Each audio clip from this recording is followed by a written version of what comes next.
हाय दोस्तों, आज मैं आपको डायरेक्ट एंड इनडायरेक्ट नरेशन के बारे में बताऊंगा, जिसमें सबसे पहले जो पॉइंट है डायरेक्ट नरेशन। तो इसमें डायरेक्ट नरेशन को या डायरेक्ट स्पीच बोल दो, इसमें डायरेक्ट नरेशन बोल दो या डायरेक्ट स्पीच बोल दो, ठीक है। और डायरेक्ट नरेशन कहते किसे हैं? जैसे कि वक्ता द्वारा कही गई बात को ज्यों का त्यों वाक्यबद्ध किया गया है, इन वाक्य को डायरेक्ट नरेशन या डायरेक्ट स्पीच कहते हैं। या ये कहिए कि हम डायरेक्ट ही अगर किसी से बात करते हैं तो वो क्या कहलाता है? डायरेक्ट नरेशन कहलाता है या डायरेक्ट स्पीच कहलाती है, ठीक है। जैसे कि सुमन सेड, सुमन ने कहा आई एम हैप्पी, मैं क्या हूँ? खुश हूँ। तो ये क्या है? डायरेक्ट नरेशन है। ऐसी तुलसी ने कहा किसी ब्रिजेश से कहा कि मैं क्या हूँ? तुम्हारा बड़ी बहन हूँ। Tulsi said to Brijesh I am your elder sister. Tulsi ने ब्रिजेश से कहा कि मैं तुम्हारी बड़ी बहन हूँ, यानी सीधा उसने उससे कहा है। तो ये क्या है? डायरेक्ट नरेशन होता है। इनडायरेक्ट नरेशन इसका अपोजिट होता है, यानी जो हम वर्ड को बोलते हैं तो उस वर्ड को ना बोलकर कोई दूसरा उसे अपने शब्दों में प्रकट करे तो उसको इनडायरेक्ट नरेशन कहते हैं। जैसे कि सुमन ने कहा कि वह क्या थी? खुश थी। यानी कि आपकी बात को जो एक्चुअल वर्ड है उसको ना बोलकर कोई उस बातों को अपने शब्दों में बोले। जैसे कि ऊपर था सुमन सेड आई एम हैप्पी, मैं क्या? सुमन ने कहा मैं खुश हूँ। तो ये डायरेक्ट है। उसका इनडायरेक्ट क्या हुआ? सुमन ने कहा कि वह बहुत खुश थी। तो ये क्या हुआ? इनडायरेक्ट हुआ। यानी कि किसी व्यक्ति के रियल वर्ड को अपने शब्दों में बोलना ही क्या कहलाएगा? इनडायरेक्ट नरेशन कहलाएगा। सुनना ही बात? चलो ठीक है। अब कुछ पॉइंट हैं तो इन पॉइंट को पढ़ लेते हैं हम, ठीक है। ये लिखा है सुमन सेड आई एम हैप्पी, सुमन ने कहा मैं खुश हूँ। तो इसमें कुछ जानने वाली बात है जो हम समझेंगे। देखो ये क्या है? एक डायरेक्ट नरेशन है। और डायरेक्ट नरेशन क्या पहचान होती है कि उसमें इन्वर्टेड कोमा लगा होता है। ये जो दिख रहा है ना आपको ऐसे ब्रैकेट में बंद, तो ये क्या है? एक इन्वर्टेड कोमा के अंदर बंद है। तो यही पहचान होती है कि जो डायरेक्ट नरेशन होता है उसमें इन्वर्टेड कोमा लगा होगा, ठीक है। और दूसरी पहचान इसमें और क्या है कि जो रिपोर्टिंग वर्ब होती है हमारी वो इन्वर्टेड कोमा के बाहर होती है। जैसे कि शेड क्या हमारी रिपोर्टिंग वर्ब है। और रिपोर्टिंग जो स्पीच होती है वो इन्वर्टेड कोमास के अंदर होती है। यानी इन्वर्टेड कोमा के अंदर जो भी बात लिखी गई है वो क्या कहलाएगी? Reported speech. और एक और बात नोट करने वाली होती है, जो रिपोर्टिंग स्पीच है इसका पहला लेटर हमारा कैसा होगा? हमेशा कैपिटल लेटर में लिखा होगा, ठीक है। और इन कोमा को क्या बोलते हैं? इन्वर्टेड कोमा, ठीक है भाई। यही बात इसमें जाननी थी। अब हम कुछ पॉइंट समझेंगे। जैसे कि हम डायरेक्ट से इनडायरेक्ट नरेशन बनाते हैं तो उसमें क्या बदलाव आता है? जब हम डायरेक्ट से इनडायरेक्ट बनाते हैं तो उसमें क्या चेंजिंग आते हैं? वर्ब में चेंज करना होता है, प्रोनाउन में चेंज करना होता है, टाइम में बदलाव करना पड़ता है, प्लेस में स्थान में बदलाव करना होता है। वर्ब का मतलब होता है हेल्पिंग वर्ब, जैसे कि is am are was verb. या टेंस में जैसे पास्ट टेंस का है तो प्रेजेंट टेंस पास्ट परफेक्ट में बदलना होगा, अगर प्रेजेंट इंडेफिनिट तो पास्ट इंडेफिनिट बदलना होगा। तो इस तरह वर्ब में चेंज करना पड़ता है। प्रोनाउन का मतलब जैसे कि ही शी इट दे, ये सब क्या है? प्रोनाउन है। तो इनमें भी क्या होता है? बदलाव आता है। टाइम का मतलब समय, यानी कि जैसे कि दिस डे यानी डैट डे, नहीं टाइम में बदलाव करते हैं, ठीक है।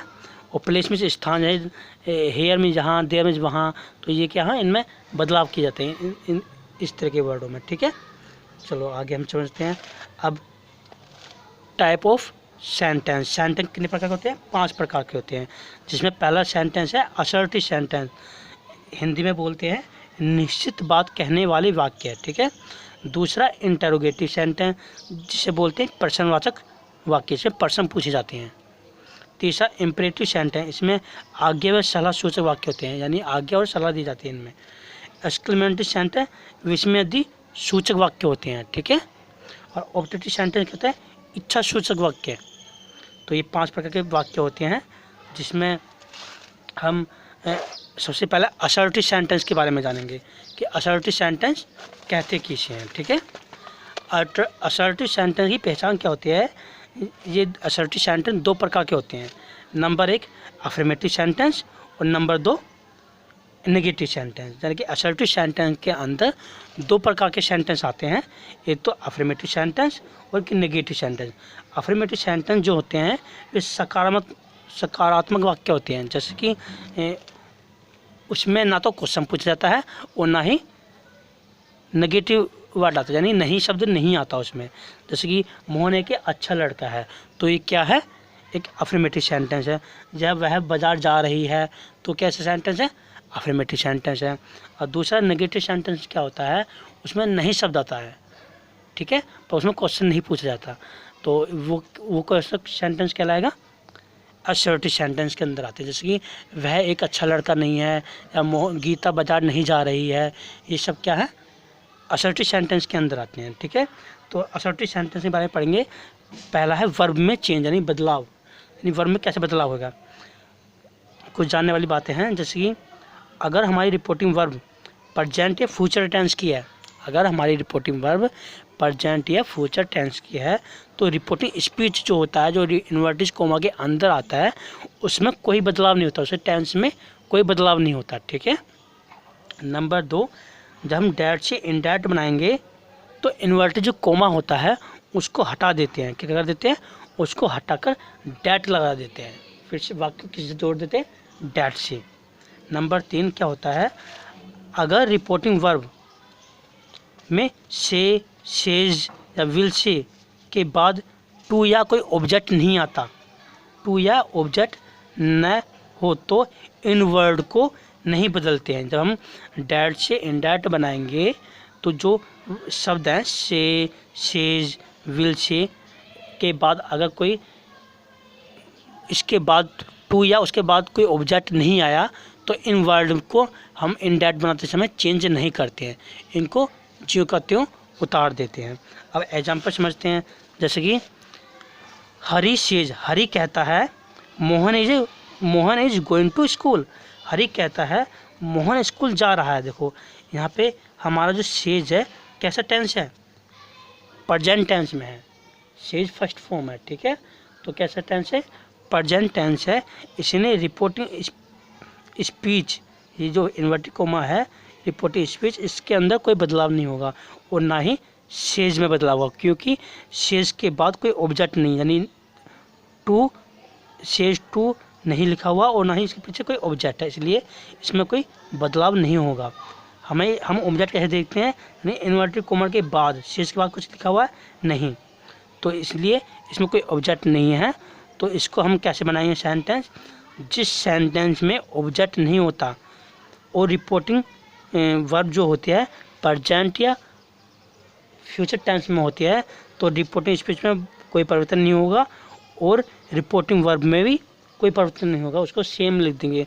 तो हरी हमने सेम लिख दिया, सेज रिपोर्टिंग वर्ब है तो उसको सेम लिख दिया। जब हम इस कोमा को हटाएंगे, ये इन्वर्टेड कोमा को हटाएंगे तो डैट लगा देंगे। ठीक है, अब क्योंकि हमारा जो डैट नरेशन है वो कैसा टेंस है, प्रेजेंट इंडेफिनिट, यानी रिपोर्टिंग जो वर्ब है प्रेजेंट इंडेफिनिट की है, इसलिए इसके रिपोर्टिंग स्पीच में कोई बदलाव नहीं होगा। तो कैसे लिख देंगे, सेम लिख देंगे, Mohan is going to school, यानी कि हमने क्या किया, इसके इन्वर्टेड कोमा को हटा दिया और डैट से जोड़ दिया सेंटेंस को। ठीक है, तो ये इनडैट नरेशन बन गया। ठीक है, दूसरा सेंटेंस देखते हैं, जैसे the teacher will say his brother is a good boy, teacher ने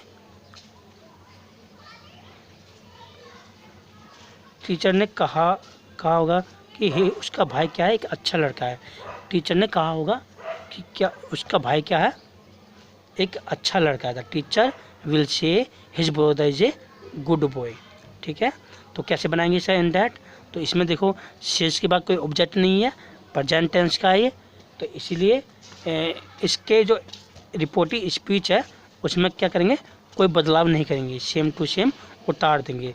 तो कैसे बनेगा, द टीचर विल से, यहाँ तो सेम बनाएंगे, रिपोर्टिंग वर्ब प्रेजेंट टेंस के तो कोई बदलाव नहीं करेंगे, तो फिर जब इन्वर्टेड कोमा हटाएंगे तो डैट लगाएंगे, तो his brother is a good boy, तो मतलब कोई बदलाव नहीं होगा इस टेंस में, ठीक है।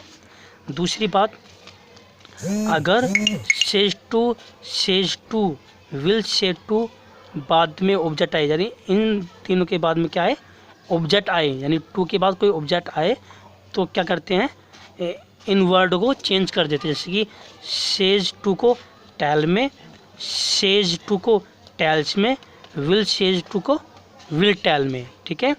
हम एग्जाम्पल समझेंगे, जैसे कि हरी सेज टू गोपाल, हरी गोपाल से कहता है Mohan slept in the room, Mohan room में सो गया। तो सबसे पहले हम क्या देखते हैं, हमारी जो रिपोर्टिंग वर्ब है क्या किस में है, प्रेजेंट टेंस में। अगर हमारी रिपोर्टिंग वर्ब प्रेजेंट टेंस में है तो रिपोर्टिंग स्पीच जो इन्वर्टेड कोमा के अंदर है उसमें कोई बदलाव नहीं होगा। तो हम करते हैं हरी, देखो सेज टू के बाद ऑब्जेक्ट आ रहा है गोपाल, तो इसीलिए क्या करेंगे, सेज को टेल से बदल देंगे, ठीक है, और फिर गोपाल लिख दिया। इन्वर्टेड कोमा को हटाएंगे, डैट लिखेंगे और ये सेम लिख देंगे, Mohan slept in the room. समझ में आया। अगला सेंटेंस पढ़ते हैं। अगला सेंटेंस कैसा है, they say to us Sita is a good girl, वे हमसे कहते हैं कि सीता क्या है, एक अच्छी लड़की है। तो इसको हम इनडायरेक्ट क्या बनाएंगे, देखो यहाँ पर से टू आ रहा है, उसके बाद ऑब्जेक्ट अस आ रहा है। तो अगर मैंने बताया है, अगर हमारा रिपोर्टिंग वर्ब क्या हो, प्रेजेंट टेंस में है, तो रिपोर्टिंग स्पीच यानी कि जो इन्वर्टेड कोमा के अंदर है उसमें कोई बदलाव नहीं होगा, उसके टेंस में कोई बदलाव नहीं होगा। तो बनाएंगे इसको इनडायरेक्ट, तो दे हमने सेम बता दिया, से के बाद ऑब्जेक्ट आ रहा है इसलिए हमने क्या में बदल दिया, टेल में, बताया ना ऊपर। अगर से आता है, से टू आता है तो टेल्स में बदलते हैं, सेज टू आता है तो टेल्स में बदलते हैं, विल से टू आता है तो विल टेल में बदलते हैं, ठीक है।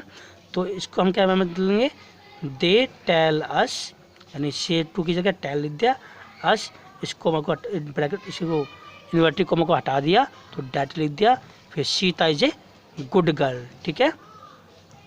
तो इस तरह से हम डैट से इन डैट बनाएंगे असर्टिव सेंटेंस में, ठीक है। और दो वर्ड है, सेज को क्या बोलते हैं, उत्तर वर्ड भी बोलते हैं, सेज को क्या बोलते हैं, उत्तर वर्ड, और दूसरा टेल को क्या कहते हैं, टेल हमें क्या देता है, गिव इंफॉर्मेशन, यानी जानकारी देता है। टेल क्या बताता है, हमें जानकारी बताता है। थैंक यू, बस आज के लिए इतना।